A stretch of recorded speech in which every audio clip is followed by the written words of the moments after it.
Hello, my name is Melissa and I am one of the AmeriCorps completion coaches here at Southern State. After reviewing your paperwork and speaking with some of you, I have noticed that some of the hurdles you are facing, such as test anxiety, poor study skills, or lack of motivation, have become a real issue for some of you. However, there is one problem above all that seems to stand out, and that's what I'd like to address here in this webinar today. Right now, I'm going to give you a riddle, and I want to see if you can guess the topic that I will be discussing today. I cannot be detected by the five senses. I'm easy to ignore, but hard to describe. I'm a non-renewable resource. Once it's gone, it's gone. I pass at varying speeds. What am I? If you guess time, then you are correct. Today's AmeriCorps workshop will be dealing with time management. How many of you can agree with any of these statements? I have too much to do, not enough time for family and me. Interruptions throw me off track. I have too many priorities. I feel unprepared and pressured. If you can relate to any of these statements, then you have a time management problem. Don't say you don't have enough time. You have exactly the same amount of hours per day that were given to Helen Keller, Pasteur, Michelangelo, Mother Teresa, Leonardo da Vinci, Thomas Jefferson, and Albert Einstein. In our society, there seems to be a rush to gather more time. However, you can only improve the time being used. Time management isn't actually about managing time, but about managing yourself. Those with time management issues focus more on issues or situations that don't really matter and tend to let the important work slip by them. If you have the right focus and have the tools to help manage your time better, you will be able to bust through your time deficit and free up more time for leisurely activities. If you were given a sum of money, let's say 30 million, and you were only given 30 days to spend it, with the exception of, after 30 days, you may not own any assets that are not already yours. You must get value for the services of anyone you hire. And at the end of 30 days, after you spend all $30 million, you inherit $300 million. Would you find the time to spend that money? You would work every possible angle, find any available resource to get to the ultimate goal, which is to inherit the $300 million. This was the premise of a book by George Barr McCutcheon, and later became a movie in 1985 called Brewster's Millions. Even though this example is a work of fiction, this example should be taken seriously, since the old adage is true: time is money. When you enter the working world and you can't get a handle on your time management, then you are losing the company money, and your future with that company or institution could be in serious jeopardy. So why time management? It allows you to achieve more, both professionally and personally. Reduces your stress, produces better outcomes both at home and at work. And just as a reminder, you really can't manage time, but you can manage yourself. We are all guilty of time management mistakes. Not everybody is immune to them, however. By knowing the mistakes and knowing what to look for, then you will be able to identify your errors and correct them. In the next couple of slides, I would like to go over common time management mistakes, what they are, how they affect you, and how to prioritize your projects. This list can be found on mytools.com, which you can look at in your own time, but right now I would like to go over them with you. Failing to keep a to-do list. To-do lists are what help you prioritize your tasks. When you make a to-do list, use a coding system ranging from your lowest priority task at the bottom and your higher priorities at the top, and be specific when you write them, or you can find yourself staring at a task and not knowing what it is you're doing in the first place. Not setting goals. Goal setting is effective in managing your time because it gives you a clear picture of what you want and when you want to get there. It helps you gather up resources you need to research that goal and straighten out your priorities. This also refers back to your SMART goals in section 2 of your IPAC. So please take a look at that after today. Once you see where you want to be, then you can revise your goals and achieve them successfully. Not prioritizing. This goes back to keeping your to-do list and arranging your list in order of most urgent to least urgent. This will help you overcome too many priorities at once and focus on what needs to be gotten out of the way first. With this method, you will come to understand what it means to work hard, work smart, and work on the right things. Failing to manage distractions. It is possible for most of us to lose up to 2 hours a day to distractions. Distractions prevent us from becoming engaged with the task. In order to do your best, it's important to minimize your distractions, such as television, email, phones, etc., so that you can improve your concentration on workflow.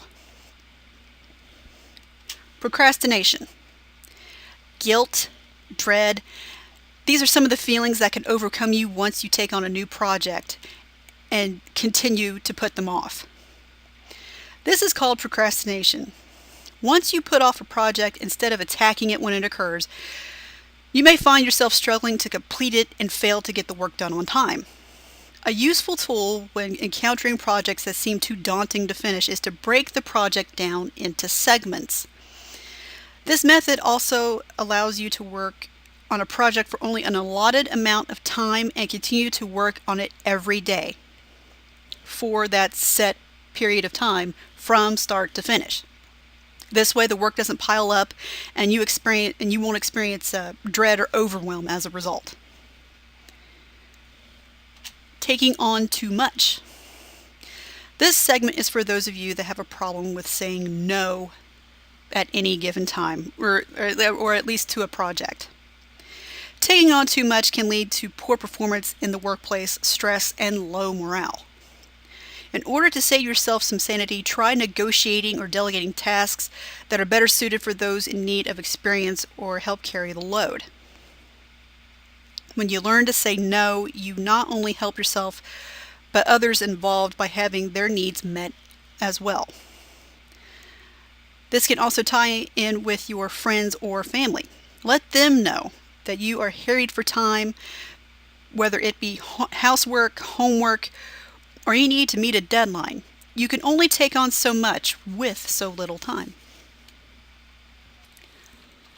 Thriving on busy. Some people get a rush from being busy. However, this does not mean that you manage your time effectively. It only means that you're inviting stress and possible failure. Slow down, take a breath, and walk away from the project to clear your head. Multitasking. If you look at job postings, most careers want you to be able to multitask effectively. Multitasking is when you try to take on more than one project at a time. For example, how many of us eat and work at the computer or answer the phone while you're driving? The former doesn't let you enjoy the food you're eating, while the latter can get you injured or killed. Leave multitasking behind. It doesn't make you any more productive. Instead, try chunking. Chunking is when you gather up all of your resources to concentrate on one project at a time. This will help you manage your time more effectively and get your projects done with relative speed. Not taking breaks. When you work 8 to 12 hours straight, it's easy to think that you are using your time effectively, but all you're doing is leading yourself into burnout and a slew of mistakes. Deadlines are important to make, but so is your mental health. Try a walk, or getting a bite to eat, and remind yourself to take a rest every hour or so that you can recharge. You won't be any good to anyone if you aren't kind to yourself first. Ineffectively scheduling tasks. When do you feel most productive? Is it in the morning? Is it in the afternoon? Or are you a night owl? Whatever your peak time is, try to schedule your task or your event within that period so that you feel more energized and focused and ready to work. This is going to make a huge difference in your productivity and you will feel less stress. If you're seeing a large deficit in your time management, such as leaving a little time for sleep or work is taking over a large chunk of your college experience, then it's time to reevaluate your course load. This part is where people get a little squicky about how many hours they can handle for their course load. I'm not telling you that you cannot take more than what you can bear.